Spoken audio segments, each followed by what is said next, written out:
नमस्कार मित्रों, आगामी 7 मार्च 2024 को ग्रहों में जो भौतिक सुख साधन के स्वामी ग्रह हैं शुक्रदेव, जो दैत्यों के गुरु भी हैं, उनका राशि परिवर्तन होने वाला है और वो मकर राशि से निकलकर अपने मित्र शनि की राशि कुंभ में प्रवेश करेंगे, जहां पर शनि ऑलरेडी विराजमान है। हालांकि अभी वो 18 मार्च तक अस्त भी हैं। इसमें सूर्य भी विराजमान है कुंभ राशि में, और ये 14 मार्च तक अभी सूर्य भी रहेंगे। तो 14 मार्च तक सूर्य, शुक्र और शनि की ये त्रिग्रही योग बनेगा कुंभ राशि में। इसके बाद सूर्य तो 14 मार्च को राशि परिवर्तन करके मीन राशि में चले जाएंगे और 15 मार्च को अगले दिन मंगल आ जाएंगे और 31 मार्च तक जब तक शुक्र रहेंगे तो 31 मार्च तक, फिर 15 मार्च के बाद से मंगल, शुक्र और शनि का त्रिग्रही योग बन जाएगा। तो ऐसे समझिए 7 मार्च से 31 मार्च तक शुक्र का गोचर चलेगा कुंभ राशि में, जिसमें 7 मार्च से 14 मार्च तक सूर्य, शुक्र और शनि एक साथ रहेंगे। और उसके बाद 15 मार्च से और 31 मार्च तक शनि, मंगल और शुक्र एक साथ रहेंगे। तो यह स्थिति कुंभ राशि में रहने वाली है, इसको आपको समझ लेना चाहिए अभी से। आज इस वीडियो में मैं आपको कुंभ राशि में शुक्र के गोचर के उपरांत क्या प्रभाव पड़ेगा सभी 12 राशियों पर, उसकी क्रमानुसार जानकारी दूंगा। तो कृपया वीडियो को अंत तक देखिएगा, स्किप मत कीजिएगा, क्योंकि स्किप करने से जानकारी अधूरी रह जाती है। मित्रों, शुक्र जो होते हैं वो भौतिक सुख साधन के स्वामी ग्रह हैं, वैवाहिक सुख के स्वामी ग्रह हैं।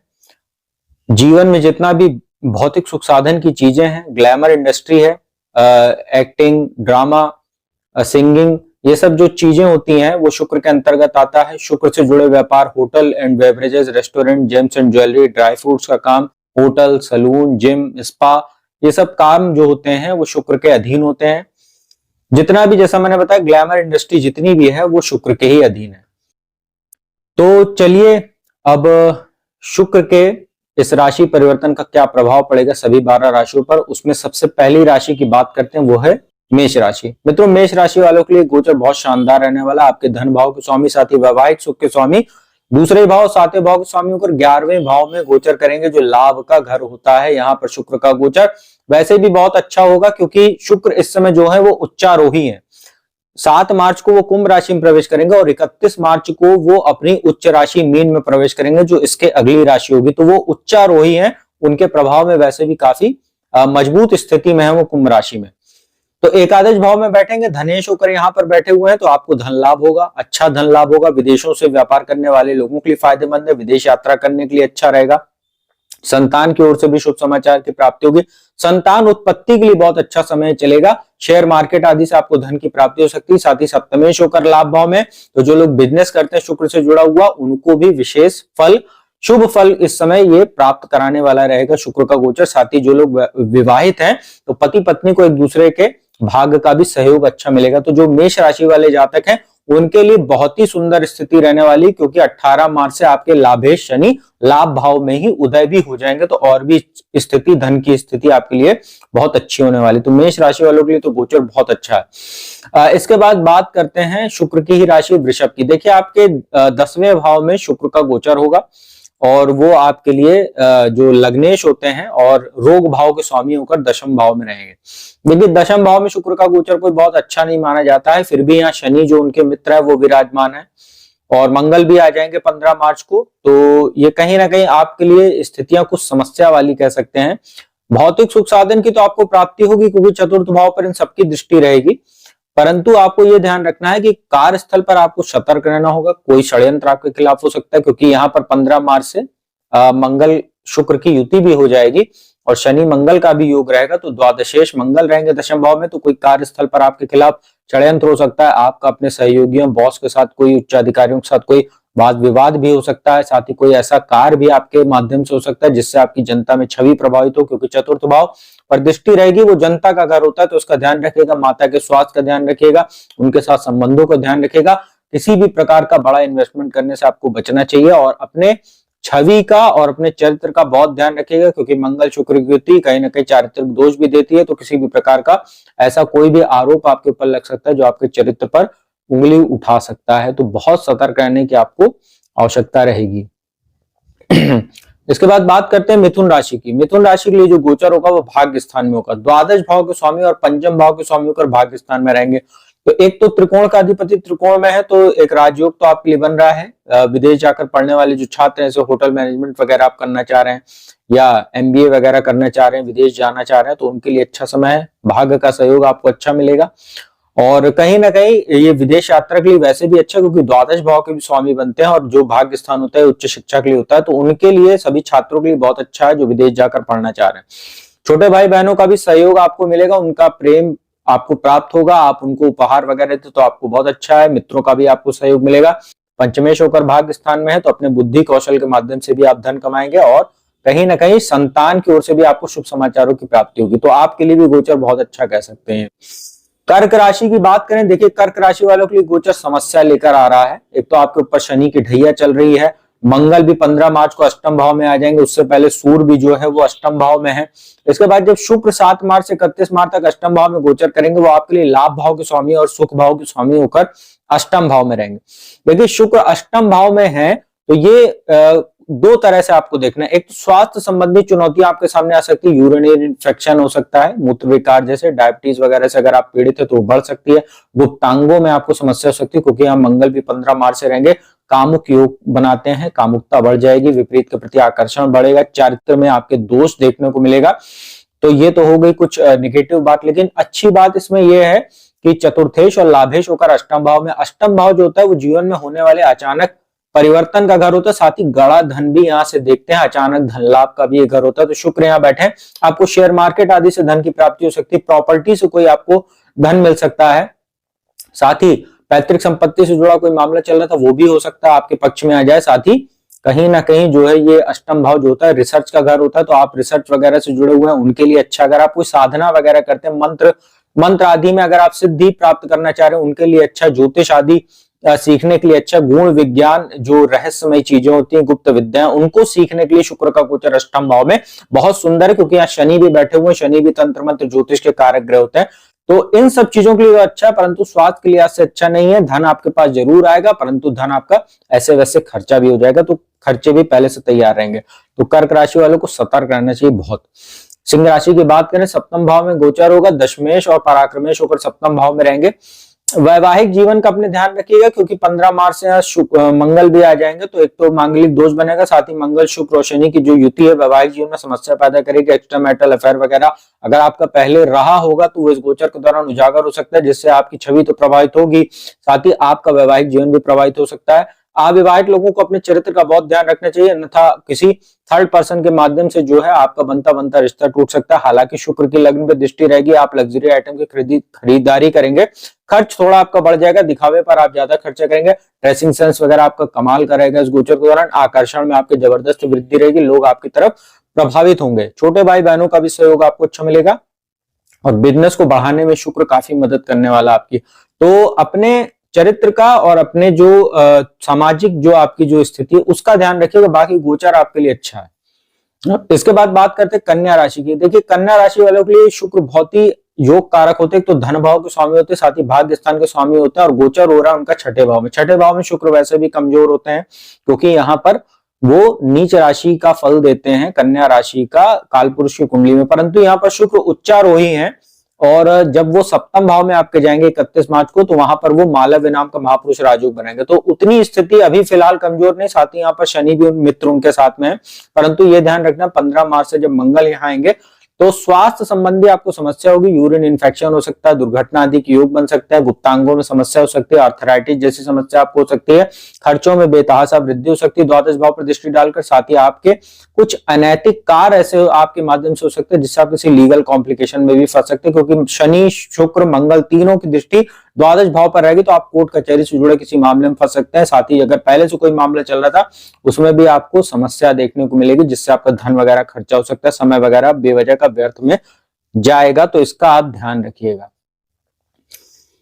तुला राशि की बात करते हैं, आपकी राशि के स्वामी बनते हैं और लग्नेश होकर पंचम भाव में रहेंगे और अष्टमेश भी होते हैं, तो संतान के स्वास्थ्य का ध्यान रखिएगा और अनायास आपके खर्चे कुछ बढ़ेंगे, धन लाभ तो आपको जबरदस्त होगा, साथ ही लग्नेश होकर पंचम भाव में केंद्र त्रिकोण का राजयोग भी बनेगा, मान सम्मान भी आपका बढ़ेगा, विदेश जाकर पढ़ने वाले छात्रों के लिए अच्छा समय, विदेश यात्रा कर सकते हैं, विदेश में अगर कोई बिजनेस शुरू करना चाह रहे हैं या विदेश पढ़ने के लिए जाना चाह रहे हैं तो ऐसे छात्रों के लिए तो अच्छे समय, साथ ही शेयर मार्केट आदि में निवेश के लिए भी अच्छा समय है। बस आपको काफी सतर्क होकर इन्वेस्टमेंट करना चाहिए, क्योंकि अष्टम भाव के स्वामी बनते हैं और पंचम भाव में है, तो हो सकता है जल्दीबाजी में कोई लिया गया निर्णय इन्वेस्टमेंट वो आपको कोई हानि भी पहुंचा सकता है, तो उसका ध्यान रखिएगा।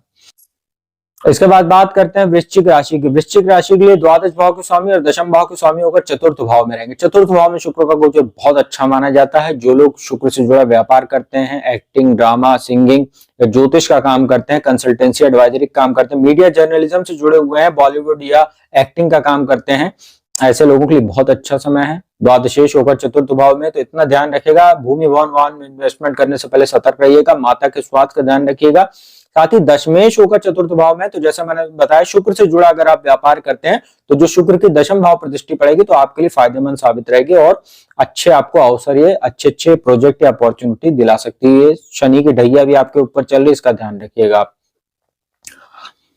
धनु राशि की बात करते हैं। धनु राशि के लिए जो शुक्र की स्थिति होती है, एक तो वो लाभ भाव के स्वामी बनते हैं, साथ ही छठे भाव के स्वामी बनते हैं।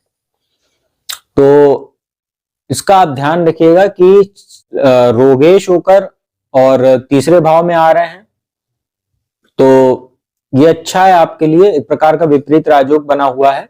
और लाभेश होकर तीसरे भाव में, तो जितना पराक्रम पुरुषार्थ आप इस गोचर के दौरान करेंगे उतना आपको जो है लाभ ही शुक्र देने वाले रहेंगे। बस अपने छोटे भाई बहनों के स्वास्थ्य का ध्यान रखिएगा और किसी भी प्रकार के कुसंगति से आपको बचने की जरूरत है। बेवजह की दोस्ती यारी से बचिएगा, अन्यथा आप किसी वाद विवाद में भी फंस सकते हैं। विदेश जाकर पढ़ने वाले छात्रों के लिए अच्छा समय है, लाभदायक यात्राएं आपकी होंगी। किसी शादी वगैरह वैवाहिक मांगलिक कार्यक्रम में भी आप जो है शामिल हो सकते हैं। पिता का भी आपको कहीं ना कहीं सहयोग मिलने वाला रहेगा और भाग्यशाली आपके लिए समय कह सकते हैं, तो अच्छी स्थिति आपके लिए है। इसके बाद बात करते हैं मकर राशि की। मकर राशि के दूसरे भाव में शुक्र का गोचर होगा और पंचम भाव के स्वामी और दशम भाव के स्वामी होकर धन भाव में है, तो अच्छा है। धन आपके पास आएगा, पैतृक संपत्ति जुड़ा कोई मामला है वो हल हो सकता है, ससुराल पक्ष से आपको कोई आर्थिक लाभ हो सकता है, वाणी के माध्यम से आप धन कमाएंगे। अगर आप ज्योतिष का काम करते हैं, सिंगिंग का काम करते हैं या कंसल्टेंसी एडवाइजरी का काम करते हैं तो आप लोगों के लिए अच्छा समय कह सकते हैं।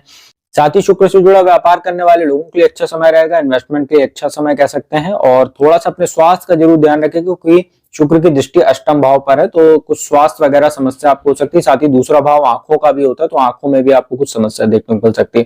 गोचर आपके लिए ओवरऑल अच्छा, बस आपको ये ध्यान रखना है शनि की 7.5 का अंतिम चरण आपको चल रहा है, तो आपको बस एक्स्ट्रा अवेयरनेस की आवश्यकता जरूर रहेगी, बाकी गोचर आपके लिए अच्छा है। कुंभ राशि की बात करते हैं। कुंभ राशि में ही शुक्र का गोचर होने वाला है, चतुर्थ भाव के स्वामी और भाग्य स्थान के स्वामी होकर लग्न में रहेंगे, तो केंद्र त्रिकोण का राजयोग, साथ ही चतुर्थेश होकर लग्न में है। तो उस गोचर के दौरान 7 मार्च से 31 मार्च तक वैसे भी शनि का भी यहाँ पर षष्ठ महापुरुष राजयोग बना, तो भौतिक सुख साधन में आपको जबरदस्त वृद्धि देखने को मिलेगी, मान सम्मान आपका बढ़ेगा, वैवाहिक जीवन भी आपका ठीक ठाक रहेगा।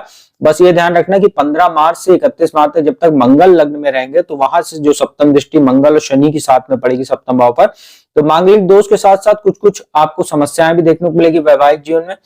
लग्न में शुक्र बैठे हैं चतुर्थेश होकर, तो भौतिक सुख साधन का अर्थ भूमि भवन वाहन में आपको इन्वेस्टमेंट के अच्छे अवसर दिला सकता है। साथ ही भाग्येश होकर लग्न में है, तो भाग्यशाली आपके लिए समय रहेगा। पिता की ओर से भी आपको कोई उपहार या धन की प्राप्ति हो सकती है, उनका भी कहीं ना कहीं आप उनका भी मान सम्मान बढ़ाने वाले रहेंगे उस गोचर के दौरान, तो कुंभ राशि वालों के लिए बहुत ही अच्छा समय कह सकते हैं। अंतिम राशि मीन की बात करते हैं। आपके द्वादश भाव में शुक्र का गोचर हो रहा है, तीसरे भाव के स्वामी और अष्टम भाव के स्वामी होकर द्वादश में है, अष्टमेश होकर द्वादश में है, तृतीयेश होकर द्वादश में, तो दो विपरीत राजयोग आपको उसका फल मिल रहा है। साथ ही द्वादश भाव जो होता है ये नाश भाव होता है, परंतु शुक्र का गोचर यहाँ पर अपवाद स्वरूप शुभ माना जाता है। उसका कारण है कि वो उच्च राशि का फल देते हैं द्वादश में कालपुरुष की कुंडली में। साथ ही यहाँ पर वो उच्चारोही भी है, क्योंकि 31 मार्च को वो आपकी ही राशि में गोचर करेंगे, उच्च राशि में। तो द्वादश में शुक्र बैठे हैं, शुक्र जब द्वादश में बैठते हैं तो व्यक्ति का खर्च बेतहाशा बढ़ जाता है, परंतु इसमें अच्छी बात यह रहती है कि व्यक्ति के पास धन भी आता रहता है।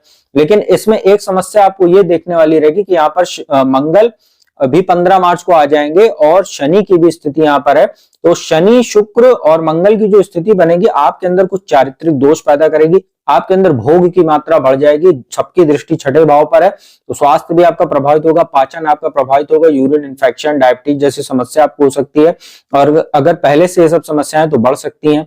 द्वादश में शुक्र बैठे हैं, मंगल भी यहाँ साथ में रहेंगे, तो आप कहीं ना कहीं किसी लीगल कॉम्प्लिकेशन में फंस सकते हैं, जो आप जैसे कोई ब्लैकमेलिंग वगैरह के भी आप शिकार हो सकते हैं। तो आपको चरित्र बहुत मजबूत करके चलना होगा, अन्यथा आप समस्या में जरूर फंसेंगे। खर्चा आपका बढ़ेगा, टूर्स एंड ट्रेवल्स पे ज्यादा खर्चा करेंगे। विदेश जाकर घूमने फिरने के लिए जरूर अच्छा समय मौका आपको मिल सकता है, परंतु ये ध्यान रखना अष्टमेश होकर द्वादश में है, स्वास्थ्य को बहुत ध्यान दीजिएगा। आंखों में भी कुछ समस्या हो सकती है।